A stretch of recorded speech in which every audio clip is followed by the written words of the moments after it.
All right, everybody, it's time to read Chapter 3 of The Trumpet of the Swan by E.B. White. I hope you're enjoying this book as much as I am. I'm getting pretty excited about it, actually. I have some vocabulary words for you today, and interestingly enough, all of these vocabulary words come from the same paragraph in the book. So there's going to be one paragraph where all these words are going to come up. Here they are: onerous, irksome, diversions, escapades, and capers. So we're going to learn the first two are adjectives, and the last three are all nouns. So I'll give you that much. And they're all in the same paragraph of the book. I'm going to hold this up for one more second in case anyone's trying to write them down. All right, let's get going. Chapter 3, The Trumpet of the Swan. This chapter is called A Visitor. Remember in chapter 2, the last sentence, before I start chapter 3, A Visitor, the last sentence of chapter 2 was, I'll read the last two sentences. One pair of ears heard that did not belong to a wild creature, but the swans did not know that. That was the last chapter, last two sentences of chapter 2. And so now we're going to lead into chapter 3. We know who those ears belong to, but they don't yet. Okay, let's go. Chapter 3, A Visitor. One day, almost a week later, the swan slipped quietly into her nest and laid an egg. Each day, she tried to deposit one egg in the nest. Sometimes she succeeded, sometimes she didn't. There were now 3 eggs, and she was ready to lay a 4th. That has me remembering Sam's drawing. Remember? He said he saw 3 eggs, but he thought she was laying a 4th. That's exactly what it said. There were now 3 eggs, and she was ready to lay a 4th. As she sat there with her husband, the cob, floating gracefully nearby, she had a strange feeling that she was being watched. It made her uneasy. Birds don't like to be stared at. They particularly dislike being stared at when they are on a nest. So the swan twisted and turned and peered everywhere. She gazed intently at the point of land that jutted out into the pond near the nest. With her sharp eyes, she searched nearby for signs of an intruder. What she finally saw gave her the surprise of her life. There, seated on a log on the point of land, was a small boy. He was being very quiet, and he had no gun. Do you see what I see? The swan whispered to her husband. No, what? Over there, on that log. It's a boy. Now what are we going to do? How did a boy get here? Whispered the cob. We are deep in the wilds of Canada. There are no human beings for miles around. That's what I thought too, she replied. But if that isn't a boy over there on that log, my name isn't Cygnus Buccinator. Now we know the female swan's name, Cygnus Buccinator. The cob was furious. I didn't fly all the way north into Canada to get involved with a boy, he said. We came here to this idyllic spot, this remote little hideaway, so we could enjoy some well-deserved privacy. Well, said his wife, I'm sorry to see the boy too, but I must say he's behaving himself. He sees us, but he's not throwing stones. He's not throwing sticks. He's not messing around. He's simply observing. That's a word we've used a lot in class together, right? Observing. I do not wish to be observed, complained the cob. I did not travel all this immense distance into the heart of Canada to be observed. Furthermore, I don't want you to be observed. Well, except by me. You're laying an egg. That is, I hope you are, and you are entitled to privacy. It has been my experience that all boys throw stones and sticks. It's their nature. I'm going over to strike that boy with my powerful wing, and he'll think he has been hit by a billy club. I'll knock him cold." "Now just wait a minute," said the Swan. "There's no use starting a fight. This boy is not bothering me at the moment. He's not bothering you either." "But how did he get here?" said the Cob, who was no longer talking in a whisper, but was beginning to shout.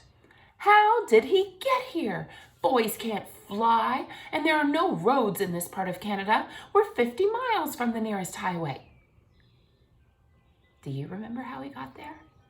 How do Sam and his dad get to their special camping spot?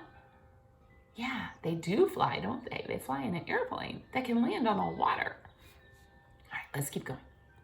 "Maybe he's lost," said the Swan. "Maybe he's starving to death. Maybe he wants to rob the nest and eat the eggs, but I doubt it. He doesn't look hungry. Anyway, I've started this nest. I have 3 beautiful eggs, and the boy's behaving himself at the moment. And I intend to go right ahead and try for a 4th egg." "Good luck, my love," said the Cob. "I shall be here at your side to defend you if anything happens. Lay the egg." For the next hour, the Cob paddled slowly round and round the tiny island, keeping watch. His wife remained quietly on the nest. Sam sat on his log, hardly moving a muscle. He was spellbound at the sight of the swans. They were the biggest water birds he had ever seen. He had heard their trumpeting and had searched the woods and swamps until he had found the pond and located the nest. Sam knew enough about birds to know that these were trumpeters. Sam always felt happy when he was in a wild place among wild creatures. Sitting on his log watching the swans, he had the same good feeling people get when they are sitting in church. After he had watched for an hour, Sam got up. He walked slowly and quietly away, putting one foot straight ahead of the other, Indian fashion, hardly making a sound. The swans watched him go. When the female left the nest, she turned and looked back. There, lying safely in the soft feathers at the bottom of the nest, was the 4th egg. The Cob waddled out onto the island and looked in the nest. "A masterpiece," he said. "An egg of supreme beauty and perfect proportions. I would say that egg is almost 5 inches in length." His wife was pleased. The chapter's not done yet, but if you want, you could get a ruler and see how long 5 inches is. I have to shift, I'm uncomfortable. See how long 5 inches is? And that's how big the swan egg was. It was huge. Okay. When the swan had laid 5 eggs, so that day she laid a 4th, but now she's laid 5. When the swan had laid 5 eggs, she felt satisfied. She gazed at them proudly. Then she settled herself on the nest to keep her eggs warm. Carefully, she reached down with her bill and poked each egg until it was in just the right spot to receive heat from her body. The Cob cruised around close by to keep her company and protect her from enemies. He knew that a fox prowled somewhere in the woods. He had heard him barking on nights when hunting was good. Days passed, and still the swan sat quietly on her 5 eggs. Nights passed. She sat and sat, giving her warmth to the eggs. No one disturbed her. The boy was gone. Perhaps he would never come back. Inside of each egg, something was happening that she couldn't see. A little swan was taking shape. As the weeks went by, the days grew longer, the nights grew shorter. That's what we learned about when we learned about the seasons, right? And how the earth goes around the sun. We already heard earlier in the book that winter is passing and spring is coming, and they're in that part of time, just like we are, where it's starting to get warm, and this is happening. As the weeks went by, the days grew longer and the nights grew shorter. So we know that it still takes the same amount of time for the earth to make a rotation, but now more of that time is facing the sun because of the tilt of the earth and where the earth is in the spring for our part of the earth where we live in the northern hemisphere. Pretty cool. Canada is also in the northern hemisphere. Okay, back to the story. "My dear," said her husband the Cob one afternoon. Remember, she's been sitting on these eggs. "Do you never find your duties onerous or irksome? Do you never tire of sitting in one place and in one position, covering the eggs, with no diversions, no pleasures, no escapades or capers? Do you never suffer from boredom? There's all our vocabulary words. He just said all of them. I'm going to read that again, and I'm going to try to hold this really still. My dear, said her husband the cob one afternoon, do you never find your duties onerous or irksome? Do you never tire of sitting in one place and in one position, covering the eggs, with no diversions, no pleasures, no escapades or capers? Do you never suffer from boredom? There they are. No, replied his wife, not really. Isn't it uncomfortable to sit on eggs? Yes, it is, replied the wife, but I can put up with a certain amount of discomfort for the sake of bringing young swans into the world. Do you know how many more days you must sit? He asked. Haven't any idea, she said, but I noticed that the ducks at the other end of the pond have hatched their young ones. I noticed that the red-winged blackbirds have hatched theirs, and the other evening I saw a striped skunk hunting along the shore, and she had 4 little skunks with her. So I think I must be getting near the end of my time. With any luck, we will soon be able to see our children, our beautiful little cygnets. Don't you ever feel the pangs of hunger or suffer the tortures of thirst? Asked the cob. Yes, I do, said his mate. As a matter of fact, I could use a drink right now. The afternoon was warm, the sun was bright. The swan decided she could safely leave her eggs for a few minutes. She stood up. First, she pushed some loose feathers around the eggs, hiding them from view and giving them a warm covering in her absence. Then she stepped off the nest and entered the water. She took several quick drinks. Then she glided over to a shallow place, thrust her head under water, and pulled up tender greens from the bottom. She next took a bath by tossing water over herself. Then she waddled out onto a grassy bank and stood there, preening her feathers. The swan felt good. She had no idea that an enemy was near. She failed to notice the red fox as he watched her from his hiding place behind a clump of bushes.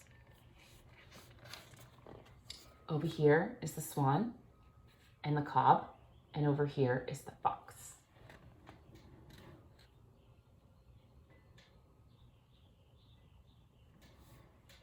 All right, here we go.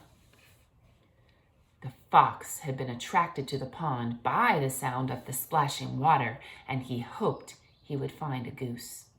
Now he sniffed the air and smelled the swan. Her back was turned, so he began creeping slowly toward her. She would be too big for him to carry, but he decided he would kill her anyway and get a taste of blood. The cob, her husband, was still floating on the pond. He spied the fox first. Look out! He trumpeted. Look out for the fox who's creeping towards you even as I speak. His eyes bright, his bushy tail out straight, his mind lusting for blood, his belly almost touching the ground. You're in grave danger. You must act immediately. While the cob was making this elegant speech of warning, something happened that surprised everybody. Just as the fox was about to spring and sink his teeth into the swan's neck, a stick came hurtling through the air. It struck the fox full on the nose, and he turned and ran away. How do you think that happened? Who do you think did that? The 2 swans couldn't imagine what had happened. Then they noticed a movement in the bushes. Out stepped Sam Beaver, the boy who had visited them a month ago. Sam was grinning. In his hand, he held another stick in case the fox should return.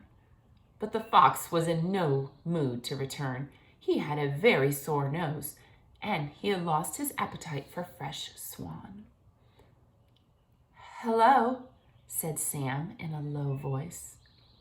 Coho, coho, replied the cob. "Coho!" said his wife, and the pond rang with the trumpet sounds, sounds of triumph over the fox, sounds of victory and gladness. Sam was thrilled at the noise of swans, which some people say is like the sound of a French horn. That's an instrument. He walked slowly around the shore to the little point of land near the island and sat down on his log. The swans now realized beyond any doubt that the boy was their friend. He had saved the swan's life. He had been in the right place at the right time and with the right ammunition. The swans felt grateful. The cob swam over toward Sam, climbed out of the pond, and stood close to the boy, looking at him in a friendly way and arching his neck gracefully.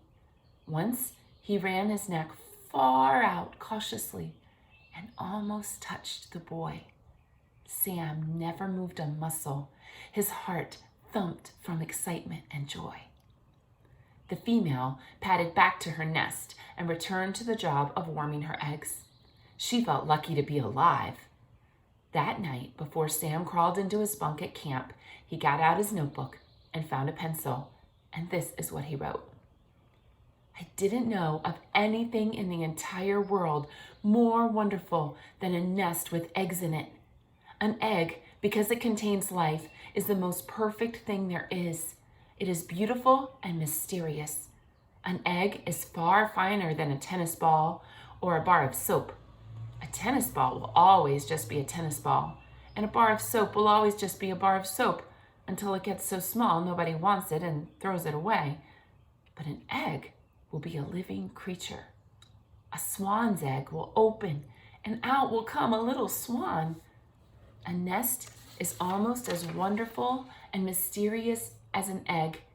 How does a bird know how to build a nest? Nobody ever taught her. How does a bird know how to build a nest? Sam closed his notebook, said goodnight to his father, blew out his lamp, and climbed into his bunk. He lay there, wondering how a bird knows how to build a nest. Pretty soon his eyes closed, and he was asleep. I love that. I love that the swans know Sam is there now. And I love that they trust him. I'm really enjoying this book. I'm going to give you a little hint about what's coming next. I'm going to show you the cover again. Look at it carefully. What you see on the cover is coming in the next chapter. It's either the next chapter or the one after that. I read it last night. It's really cute. So what you see on the cover is going to happen very soon. All right, you guys, thanks for following along. Be sure to look up those vocabulary words, put them in a notebook somewhere, put some pictures with them, a little definition, and by the time this book is over, you're going to have so many cool vocabulary words that you can use on grown-ups, and they'll look at you like, what? Are you really in the first grade? I can't believe you know the word onerous, and it'll be awesome. All right, love you guys. See you next time. Mwah.